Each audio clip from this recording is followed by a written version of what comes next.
So I'm going to use an analogy here, and we're going to look at the British Olympic cycling team for some inspiration on how to improve things.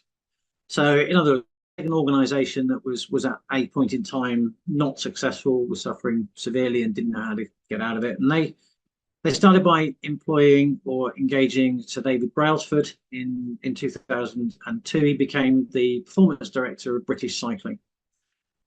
Up until that point, the British cycling team had only won one gold medal in their 67-year of competitive cycling. So one win in 67 years. Those aren't great odds. It's not a great success story. By the time the team went to the Beijing Olympics in 2008, the British team won 7 out of 10 gold medals. And they did that in London 4 years later.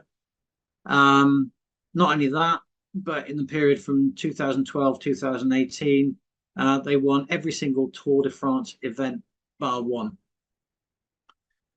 So what did Sir David Brailsford do to get them to this fantastic success? Well, he broke everything down that goes into competitive cycling, and they hunted for ways to make small incremental gains. They hunted for those small 1% incremental improvements.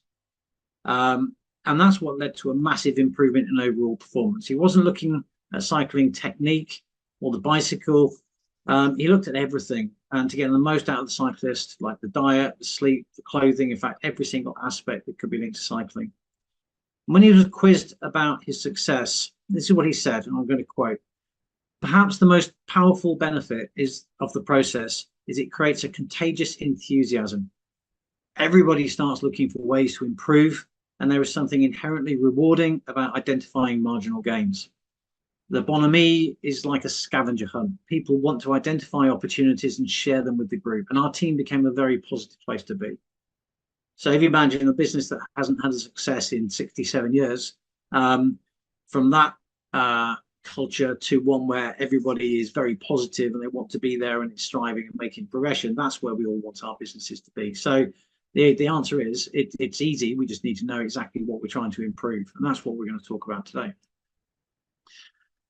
So what we want to look at is an optimum strategy for business success. And the first thing we need to do is measure what matters. So in competitive cycling, it was all the things that would actually make the bike go faster. If it was competitive rowing, it would be all the things that make the boat go faster.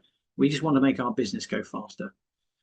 So there are two types of indicators. There are lag indicators or lead indicators. Now, lag indicators are outputs.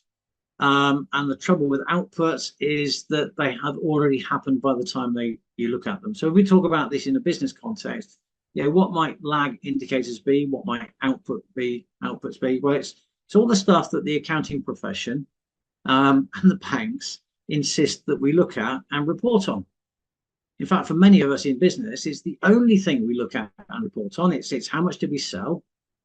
How much cash is in the bank? How much cash? What's our business worth?